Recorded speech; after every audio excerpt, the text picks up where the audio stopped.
Direct, स्पष्ट आणि clear बोलतोय. निफ्टी आयटीचं काय होणार? ती आयटी सेक्टर आपण म्हणू शकतो, त्याची वाट लागतीये. कंटिन्युअसली खाली जाताना आपल्याला बघायला मिळतोय. आता यात वेगवेगळे मत आणि वेगवेगळे प्रवाह आपल्याला बघायला मिळतात. काय म्हणतायत काही लोक? बऱ्याच लोकांचं म्हणणं हे आहे, की आता तो खाली येतोय, अशा सेक्टरच्या नादी लागण्यात काहीही अर्थ नाही. काही लोक म्हणतायत, आता खरी बाय करण्याची संधी बनतीये. काही लोक म्हणतायत, ऑलरेडी बाय करून ठेवलाय, अजून ॲव्हरेज करायला पाहिजे. काही लोकांचं मत आहे, बाय करून ठेवलेला आहे, आता लॉस आहे, यामधून बाहेर पडणंच आपल्या फायद्याचं ठरणार आहे. नेमकं आयटी सेक्टरमध्ये सुरू काय आहे? सिंपल क्लिअर भाषेत सांगतोय. कुठल्याही प्रकारचा डिस्टर्बन्स, कुठल्याही प्रकारचा कट किंवा कुठल्याही प्रकारचं एडिटिंग तुम्हाला या व्हिडिओमध्ये पाहायला मिळणार नाही. कारण मी एक आणि एक शब्द तुमच्या सोबत डायरेक्टली कनेक्ट करून बोलतोय. सिंपल वर्ड्समध्ये आयटी मध्ये नेमकं काय सुरू आहे? एआय. सांगितलं जातंय की .com बबल जसा आला होता तसा परत एआयचा बबल येऊ शकतो आणि पहिला त्यासाठी समजावून घ्यावं लागेल हे एआय प्रकरण तरी काय आहे. आर्टिफिशियल इंटेलिजन्स म्हणजे नेमकं काय, याचा बऱ्याच लोकांना अर्थ माहिती नाही. नेमकं आर्टिफिशियल इंटेलिजन्स काय करतो हे सर्वसामान्य लोकांना कळालेलं नाही. बऱ्याच लोकांना वाटतं की चॅट जीपीटी किंवा जेमिनाय म्हणजे क्लाउड वगैरे याला काहीतरी उत्तरं देतो तो आपल्या प्रश्नांची, म्हणजे एआय झालेलं आहे. बिलकुल नाही.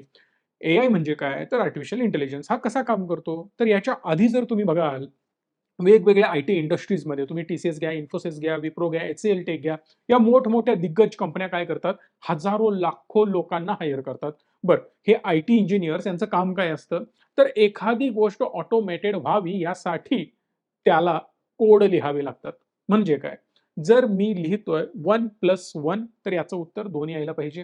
तर 1+1 लिहिलं तर उत्तर काय यायला पाहिजे? यासाठी एक डिटेल कोड लिहावा लागतो. मग 1 च्या ऐवजी 11 लिहिलं तर 1 1 म्हणजे 11 हे समज, असं समजावण्यासाठी सुद्धा कोड लिहावा लागतो. इन शॉर्ट काय? तर प्रत्येक प्रोसेस जेव्हा तुम्ही आमच्या richme.com वर येता, या वेबसाईटवर जाता, तुम्हाला एखादा म्युच्युअल फंड हवा आहे, तुम्ही तो सर्च करता. आता एखादा XYZ कंपनीचा फंड मी सर्च करणं आणि तो सर्च झाल्यानंतर त्याला तुमच्यासमोर रिप्रेझेंट करणं. रिप्रेझेंट करताना त्या फंडचं नाव, त्याचा हिस्टॉरिकल परफॉर्मन्स, मग इयर वाईज तुम्हाला तो चेंज करता यावा. इन्व्हेस्ट नाऊमध्ये मग एस-आय-पीचा ऑप्शन, लमसमचा ऑप्शन, हे सगळं करावं लागतं. आता बाय द वे मी हे सगळं डिटेलमध्ये का सांगतोय तुम्हाला पुढे जाऊन समजणार आहे. त्यामुळे लक्षपूर्वक शेवटपर्यंत बघा. व्हिडिओ जरा सुद्धा स्किप करायचा नाहीये तुम्हाला. बेस्ट स्टोरी आहे. हे सगळं करण्यासाठी याआधी माझ्याकडे 30-35 लोकं काम करत होते. या सेम गोष्टी ज्या आम्ही आत्ता सुद्धा करतोय. पण तीच संख्या माझी 10-12 वर आता येऊन पोहोचली एम्प्लॉयीची. याचं रिझन मी तुम्हाला सांगतो. आर्टिफिशियल इंटेलिजन्स आल्यापासून एक आणि एक गोष्ट मला लिहावी लागत नाही, म्हणजे त्याचा कोड बनवावा लागत नाही. बऱ्याच केसेसमध्ये मी फक्त कमांड देतो आणि ऑटोमॅटिक माझा रेडीमेड लिहिलेला कोड माझ्यासमोर येतो. याचा अर्थ एक ह्यूज मॅनपॉवर लागत होती, त्याचा कट कुठेतरी झालेला आपल्याला बघायला मिळतो. याचा अर्थ मला इझिली ॲक्सेसिबल सॉफ्टवेअर होणार आहे. सॉफ्टवेअरचे रेट आपटणार आहेत, यामधून एक क्लॅरिटी येते. बरं, सॉफ्टवेअरचे रेट जरी खाली येणार असतील, तर आर्टिफिशियल इंटेलिजन्समुळे लोकांचा डेफिनेटली फायदा होणार आहे. 100% फायदा होणार आहे. आता इंडियन आयटी सेक्टर म्हणजे खतम, टाटा बाय बाय, वाट लागलेली गोष्ट आहे. कारण एआयचा शोध सगळा यूएसनी लावला. मी पण त्याच मताचा आहे. कुठेतरी एआयमध्ये आपण कमी पडलो हे ॲक्सेप्ट करायला पाहिजे. गव्हर्नमेंटचं स्पेंडिंग जेवढं होणार होतं, त्यातलं 10% सुद्धा गव्हर्नमेंटने स्पेंडिंग केलेलं नाही. दुसरी गोष्ट, त्या लेव्हलचं इन्फ्रास्ट्रक्चर आपल्याकडे नाही. ना इंडियन आयटी कंपनीज त्यावर काही काम करतायत त्या लेव्हलला, फाउंडेशन लेव्हलला. बरं, आता पुढची गोष्ट समजून घेण्यासारखी अशी आहे, की जे यूएसमध्ये बनलं ते म्हणतात इनोव्हेशन केलं. म्हणजे त्या गोष्टीचा शोध त्यांनी लावला. आता इंटरेस्टिंग फॅक्ट मी तुम्हाला सांगतो. ज्या गोष्टीचा ज्या लोकांनी शोध लावला, इव्हन रेफ्रिजरेटरचा कोणीतरी शोध लावला, लॅपटॉपचा कोणीतरी शोध लावला, कॅमेराचा कोणीतरी शोध लावला आणि मोबाईलचा सुद्धा कोणीतरी शोध लावला. इथे लाईट्स वगैरे आहेत, याचा कोणीतरी शोध लावला. मी तुम्हाला चॅलेंज देतोय. मी जेवढ्या गोष्टी तुमच्या समोर बोलतोय ना, त्या प्रत्येक कॅटेगरीमध्ये टॉप बिझनेस करणारी लोकं ही नाहीच आहेत. म्हणजे काय? ज्या व्यक्तीनं पेन शोधला, त्या व्यक्तीची सगळ्यात मोठी पेनची कंपनी आहे का? 100% नाही. ज्या व्यक्तीनं मोबाईलचा शोध लावला, तोच जगातला सगळ्यात मोठ्या मोबाईल फोन कंपनीचा मालक आहे का? तर 100% नाही. ज्याने रेफ्रिजरेटर, टीव्ही, फॅन, एसीज यांचा शोध लावला, त्याचीच कंपनी जगातली सगळ्यात मोठी कंपनी आहे का? 1,00,000% नाही. इव्हन जे ड्रग्ज म्हणजे जी औषधं आपण वापरतो, त्या औषधांचा शोध लागल्यानंतर काही काळासाठी ती कंपनी खूप मोठी होते. पण जसं त्यांचं पेटंट संपतं, दुसरी कंपनी सेम ड्रग्ज बनवायला सुरू करते आणि त्या कंपनीचं मोठं नुकसान व्हायला सुरू होतं किंवा त्या कंपनीचा सेल्स कुठेतरी खुंटतो. ती कंपनी हळू तिथंच होते, कन्सॉलिडेशनमध्ये जाते आणि बाकीच्या कंपन्या मोठ्या व्हायला सुरू होतात. यावरून तुम्हाला काय कळतं? की ज्यानं इनोव्हेशन केलं, तो इनोव्हेशन पुरताच मर्यादित आहे. एक्झिक्युशन करणारा सगळ्यात किंग असतो किंवा बाप असतो हे समजून घ्यायचं. म्युच्युअल फंडचा शोध मी लावला का? नाही. स्टॉक मार्केटचा शोध मी लावला का? तर 100% नाही. पण आज महाराष्ट्रामध्ये वन ऑफ द बिगेस्ट लेव्हलला डिस्ट्रिब्युशन आमचं आहे. आयटीचा शोध, सॉफ्टवेअरचा शोध किंवा कोडिंगचा शोध यातल्या कुठल्याही गोष्टीचा शोध मी लावलेला नाही. पण आज माझी ही रिचमी नावाची company one of the best लेव्हलला परफॉर्म करते एका कोल्हापूरमधून. आता यामध्ये एक गोष्ट आपल्याला समजून घेण्यासारखी आहे, की Indian IT sector majorly revenue generate करतं यूएस आणि युरोपमधून. यूएसमधून जरी आपला रेव्हेन्यू जनरेट होत असला, तरी एक ब्रॉडर लेव्हलला आपलं काम होतं, की मॅनपॉवर सप्लाय करणं, बल्कमध्ये कोड करणं, त्यांना ज्या सर्व्हिसेस हव्या आहेत त्या सर्व्हिसेस प्रोव्हाईड करणं. पण एआयमुळे कुठेतरी डिस्ट्रप्शन येणार आणि जसं आपण म्हटलं होतं, की एआय बबल त्याची स्टोरी पुढे घेऊन जातोय. असा होऊ शकतो का? तर याचं माझं स्पष्ट उत्तर आहे नाही. का? समजून घ्या. एआयमुळं काय होणार आहे? सर्व्हिसेस आपल्या एकदम चीप रेटला मिळणार आहेत. एआयमुळं काय होणार आहे? सॉफ्टवेअरच्या प्राइजेस तुम्हाला ड्रॉप झालेल्या पाहायला मिळतील. पण इन टर्म्स ऑफ बिझनेस मी तुम्हाला क्लिअरली सांगतो. आज ॲज अ संकेत आवटे किंवा ॲज अ रिचमी आम्ही ग्रुपला मोठं का करत चाललोय? आमचा फुटप्रिंट टेक्नॉलॉजीमध्ये खूप जास्त स्ट्राँग का बनवत चाललोय? कारण जर ते तुमच्याकडे नसेल, तुम्ही ऑनलाईन प्रेझेंट नसाल, तर तुमच्या बिझनेसला कुठलीही किंमत नाही. आज वडापाव सुद्धा ऑनलाईन मिळतो. जो ऑनलाईन विकतो तो जास्त सेल करतो. Zomato, Swiggy किंवा इतर सगळे फूडचे ऑप्शन्स किंवा Blinkit असेल किंवा Instamart असेल किंवा JioMart असेल, यांचे सगळे ऑनलाईन ऑप्शन्स. यामुळे तुम्हाला काय कळतं? एक छोटा ठेलेवाला दुकानदार जे काम करतो, तो धंदा सुद्धा डिजिटल झाला. याचा अर्थ बराच धंदा कॅशमध्ये चालायचा, तो आता सध्या एका चांगल्या channel through, GST through, income tax through किंवा ऑफिशियल चॅनल थ्रू ब्लॅकमध्ये न होता व्हाईटमध्ये बिझनेस होतोय. छोटे सगळे बिझनेसेस ऑलमोस्ट संपत चाललेत. थोडीशी हार्श रिॲलिटी आहे, पण हे मान्य करायला पाहिजे. जेवढे छोटे-छोटे बिझनेसमॅन आहेत, हे सगळे अडचणीत येणार अंटिल अँड अनलेस तुम्ही टॉप लेव्हलचा तुमच्या कॅटेगरीमधला जो सर्व्हिसेस प्रोव्हाईड करतोय, त्या लेव्हलच्या सर्व्हिसेस तुम्ही प्रोव्हाईड करत नाही, तोपर्यंत तुम्ही ग्रो होऊ शकत नाही. आज एक माझा क्लायंट उदाहरण घ्या तुम्ही, ज्याला म्युच्युअल फंडमध्ये इन्व्हेस्टमेंट करायची आहे, तो सुद्धा माझ्याकडून ही अपेक्षा ठेवतो, की झिरोदा, एंजल वन, आय-आय-एफ-एल किंवा एच-डी-एफ-सी, आय-सी-आय-सी-आय यांच्याकडून ज्या सर्व्हिसेस मिळतात, त्या त्यांना माझ्याकडून अपेक्षित असतात. इव्हन बेटर दॅन देम, कारण ते माझ्याकडे येतायत. बरं माझ्याकडून टेक्नॉलॉजी त्यांच्यापेक्षा बेटर माझी असावी असं त्यांचं मत असतं. इमॅजिन करा साहेब, एक छोट्याशा गावातून, छोट्याशा सिटीमधून आम्ही हे ऑपरेट करतोय. पण जे सॉफ्टवेअर आम्ही देतोय, मी आज तुम्हाला क्लिअरली सांगतोय, फायनान्शियल प्लॅनिंग नावाचं टूल एकदा जाऊन रिचमीवर तुम्ही बघा. असे टूल्स कुठेही तुम्हाला मिळणार नाहीत. एवढंच नाही, तर त्याला अजून 1-2 महिन्यात आम्ही ज्या ॲडव्हान्स लेव्हलला घेऊन जाणार आहोत, हे कुठेही तुम्हाला बघायला मिळणार नाही. हे पॉसिबल आहे because of AI and new age technologies, ज्याच्यामध्ये कॉस्ट आता कमी लागते. आधी कॉस्ट अफोर्ड करणं खूप कठीण होतं. पण यामुळे काय झालं, हा प्रॉडक्ट कमोडिटी प्रॉडक्ट झाला. आधी काय वाटायचं, "अरे यार कॉम्प्युटर्स, नवीन काहीतरी आलंय. सगळ्या लोकांच्या नोकऱ्या जाणार, संपणार, टाटा बाय-बाय." हा कंप्लीट बिझनेस कमोटाईज झाला. याचा अर्थ काय? मासमध्ये प्रोडक्शन होतंय. कोणीही उठतो, आज कॉम्प्युटरच्या तुम्हाला सर्व्हिसेस प्रोव्हाईड करतो. हे आधी खूप एक्सक्लुझिव्ह होतं. कारच्या बाबतीत पण हेच झालं, बाईकच्या बाबतीत पण हेच झालं. आता ईव्हीच्या बाबतीत सुद्धा तेच होणार आहे. याचा अर्थ सिंपल आहे. एआय सुद्धा तुम्हाला कंप्लीटली डिस्टर्ब झालेला पाहायला मिळेल येत्या काही महिन्यात, काही वर्षात. याचा अर्थ काय? कोणीही सोम्या-गोम्या उठून तुम्हाला एआयच्या सर्व्हिसेस प्रोव्हाईड करेल. मार्क माय वर्ड्स. याचा अर्थ तुमचे ऑपरेशन सिम्प्लिफाय करण्यासाठी, तुमची कॉस्ट कमी करण्यासाठी एआयचा वापर होणार आहे. मग यामुळे 100% सॉफ्टवेअरची कॉस्ट कमी होणार. मग आता सिंपल आहे ना, सॉफ्टवेअरची कॉस्ट कमी झाली, याचा अर्थ रेव्हेन्यू कमी होणार. रेव्हेन्यू कमी झाला, याचा अर्थ काय होणार? प्रॉफिट मार्जिन संपणार. ज्या नॉर्मल बऱ्याच आयटी कंपनीज सांगतायत, पण हे कंप्लीटली चुकीचं आहे. ज्यांच्यामध्ये धमक नाही, ज्यांच्यामध्ये पोटेन्शियल नाही, जे हे करू शकत नाहीत, ज्यांचं मोठं व्हिजन नाही, ते लोकं तुम्हाला थोडंसं निगेटिव्ह प्रोग्रेशन देतायत. पण मी तुम्हाला चित्र वेगळं दाखवतो. आज सध्या भारत देशामध्ये सॉफ्टवेअर हा कमी रेटला तुम्हाला मिळतोय. एक छोटासा बिझनेसमॅन पण सॉफ्टवेअरच्या सर्व्हिसेस घेतोय. यामुळे काय झालं? बिलिंग ऑनलाईन होणार, त्याची वेबसाईट असणार, ऑर्डर ऑनलाईन होणार, ट्रान्झॅक्शन ऑनलाईन होणार, बऱ्याच गोष्टी ऑनलाईन सुरू झाल्या. याचा अर्थ क्लिअर आहे, की सॉफ्टवेअरचं अडॅप्शन वाढत गेलं. छोट्या बिझनेसमॅनकडून सुद्धा लोकांच्या मोठ्या अपेक्षा होत चालल्यात. याचा अर्थ प्रत्येकजण टेक्नॉलॉजिकली साउंड होण्याचा प्रयत्न करणार, व्हिच इज सॉफ्टवेअरची कॉस्ट कमी झाली. मी अफोर्ड करू शकतोय. पण आज जिथं 100 लोकं सॉफ्टवेअर वापरत होते, तिथे आज 1000 लोकं सॉफ्टवेअर वापरताना दिसतील. भलेही कॉस्ट आधी ₹500 होती, ती आता ₹200 वर येऊ दे, पण 1000 लोकं वापरत असल्यामुळे रिव्हेन्यू तुम्हाला मोठाच झालेला पाहायला मिळेल. ही एक बाजू. आता तुम्ही म्हणाल, प्रॉफिट तर वाढणार नाही. प्रॉफिट सुद्धा तुम्हाला वाढताना बघायला मिळेल. याच्यामागे महत्त्वाचं कारण आहे, की जिथं माझी एम्प्लॉयी कॉस्ट ह्यूज होती, जिथं माझे 1,00,000 एम्प्लॉयी काम करत होते, तेच एम्प्लॉयी आता फक्त 30,000 20,000 शिल्लक राहिलेत आणि तेच 20-30,000 एम्प्लॉयी आधीपेक्षा 10 पटीने जास्त आउटपुट देत आहेत. याच्यामागे रिझन काय आहे? तर एआय. यामुळे कंपन्यांची बॉटम लाईन स्ट्रॉंग होत जाणार, कारण कॉस्ट कमी येणार. इन शॉर्ट, सेल्स डेफिनेटली वाढणार. पर प्रोडक्ट प्रॉफिट जरी कमी झालं तर ओव्हरऑल नेट प्रॉफिट त्यांचं जास्त झालेलं आपल्याला पाहायला मिळेल बिकॉज ऑफ AI. आणि ही गोष्ट एकदाच डेव्हलप करायची आणि थोडंसं त्याला इन्हान्स करत जायचंय. वेगळं असं काहीच करण्याची गरज नाही. त्यामुळे जबरदस्त प्रॉफिट होताना पाहायला मिळेल. सो इंडियामध्ये मेजर इनोव्हेशन तर काहीच नाही होणार आहे. फंडामेंटल शिफ्ट आपल्याला थोडासा या सेक्टरमध्ये पाहायला मिळतोय, पण हा शिफ्ट काही काळासाठी असतो. .com बबलमध्ये स्कॅम होत होते. कुठलीही कंपनी यायची आणि मागे .com लावायची आणि त्याची ग्रोथ व्हायची, त्याला पैसे मिळायचे. पण AIच्या बाबतीत असं होत नाही. समजून घेण्याचा प्रयत्न करा.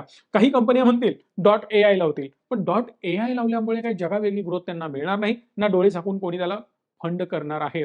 कारण जग टेक्नॉलॉजीच्या बाबतीत खूप जास्त ॲडव्हान्स झालंय. त्यामुळे सगळ्यांना AI काय आहे माहिती आहे. त्यावेळेला .com काय आहे लोकांना माहिती नव्हतं. कॉम्प्युटर्स नव्हते, रिसर्च नव्हता, इंटरनेट त्या लेव्हलचं नव्हतं त्यावेळेला.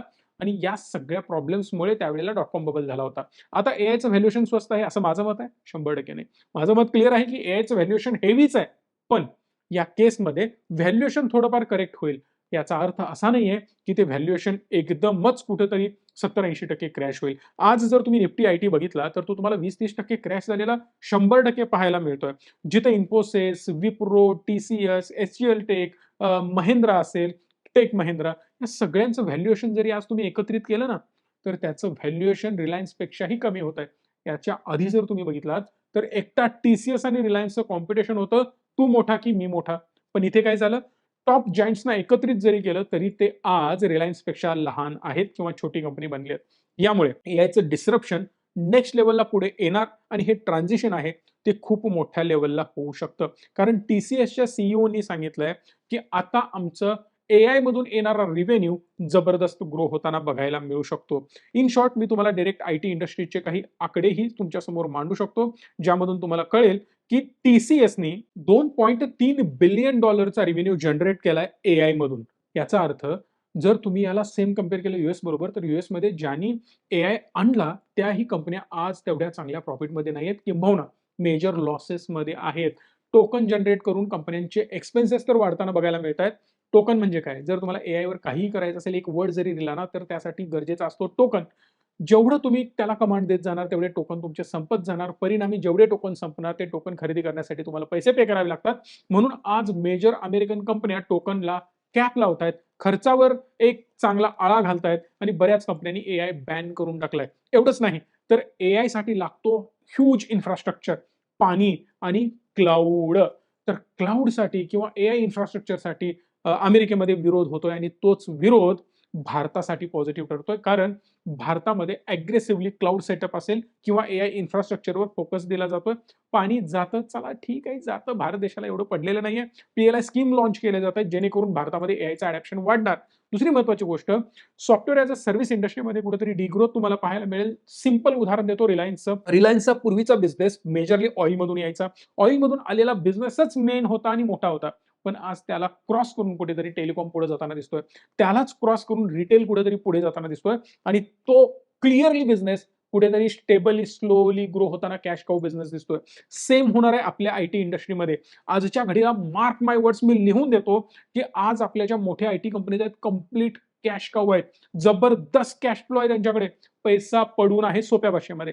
हा पडून असलेला पैसा मूर्ख लोकांना जन्माला घालत नाही, स्मार्ट लोकांना जन्माला घालतो. यांचं म्हणणं क्लिअर आहे की R&D करणं, मेहनत करणं, नवीन प्रोडक्ट बनवणं, इनोव्हेशन करणं, यामध्ये 60, 70, 80% फेल्युअर आपल्याला पाहायला मिळतो. अनेक मोठमोठे जायंट्स जे आता सध्या रिसर्च करतायत ना, तुम्हाला दिसेल की त्यांचे 60-70% प्रोडक्ट फेल होतात, नवीन-नवीन प्रोजेक्ट फेल होतात, इन्क्लुडिंग Google, Meta म्हणतोय मी. सो यांचे हे सगळे फेल्युअरचं आणि R&Dची जी कॉस्ट आहे ना, यापासून आपल्या कंपनीज लांब असतात. नसावं, पण आपली काम करण्याची पद्धतच वेगळी आहे. कंप्लीट बनिया माइंडसेट आहे. पैसा लावतोय तर रिव्हेन्यू जनरेट होणं गरजेचं आहे. रिव्हेन्यू जनरेट होतोय तर XYZ प्रॉफिट मार्जिन राहणं गरजेचं आहे. More than FDs. जर तो राहत नसेल, लॉस मेकिंग धंदा आपल्याला करायला जमत नाही. भारतीय लोकांना हे सिंपल वाक्य लक्षात राहू दे. मग याच धर्तीवर काम करत असताना जसं AI सक्सेसफुल होतोय, तसं मोठमोठ्या इन्व्हेस्टमेंट तुम्हाला बघायला मिळतील. इन शॉर्ट, कोफोर्जने काय केलं? 150 हून अधिक AI एंगेजमेंट्स पूर्ण केलेल्या आहेत आणि त्याचबरोबर 54% ब्रोकरेजेसनी सांगितलंय की या पर्टिक्युलर कंपनीमध्ये ग्रोथ येऊ शकते. अगेन कुठल्याही प्रकारे मी तुम्हाला बाईंग सेलिंगचं रिकमेंडेशन देत नाहीये. मी फक्त माझे विचार तुमच्या समोर मांडतोय आणि तुमची विचारसरणी इम्प्रूव्ह करण्याचा प्रयत्न करतोय. कुठला स्टॉक बाय करायचा आणि कुठला सेल करायचा ते ऑटोमॅटिकली तुम्हाला समजून जाईल. पर्सिस्टंटने क्लिअरली सांगितलंय की एआयमध्ये मजबूत आम्ही क्लाउड कंप्युटिंगमध्ये काम करतोय, डेटाबेसवर आम्ही काम करतोय आणि 2026 मध्ये त्यांच्या रेव्हेन्यू मधला 17.4% रिव्हेन्यू म्हणजेच $1.65 बिलियन पर्यंत तो जाऊन पोहोचलाय हे क्लिअरली दिसतंय. सेम केपीआयटी टेक्नॉलॉजीमध्ये सुद्धा इन्फोसिसचा सुद्धा तुम्हाला एक जबरदस्त रोडमॅप पाहायला मिळेल टोपाज नावाचा. आता त्याच्याबद्दल जास्त बोलत नाही, ऑलरेडी मी लास्ट व्हिडिओमध्ये बोललोय. सो ओव्हरऑल ट्रान्झिशन फेजमध्ये आहे. यामध्ये काही कंपन्या वाट पण लावून घेऊ शकतात. आता ते कसं मी सिंपल तुम्हाला सांगतो. ज्या कंपन्या या ट्रान्झिशनला अडॅप्ट करणार नाहीत त्या कंपन्या यातून वाहून बाजूला जाणार आणि प्रवाहातनं साईडलाईन झालेल्या तुम्हाला पाहायला मिळतील. पण ज्या कंपन्यांना, ज्या लोकांना बिझनेस चालू ठेवायचा आहे, ज्या लोकांना बिझनेस करायचा आहे, ते लोक कधीही जसं वारं येईल त्याप्रमाणे ते दिशा बदलत राहतात आणि हीच बिझनेसची खरी गेम आहे. आज आम्ही सुद्धा बिझनेस सुरू केला होता, त्यावेळी एका छोट्या प्रोडक्ट पासून सुरू केला होता. आज आपली कंपनी मल्टिपल प्रोडक्टमध्ये काम करते, मल्टिपल सेगमेंटमध्ये काम करते.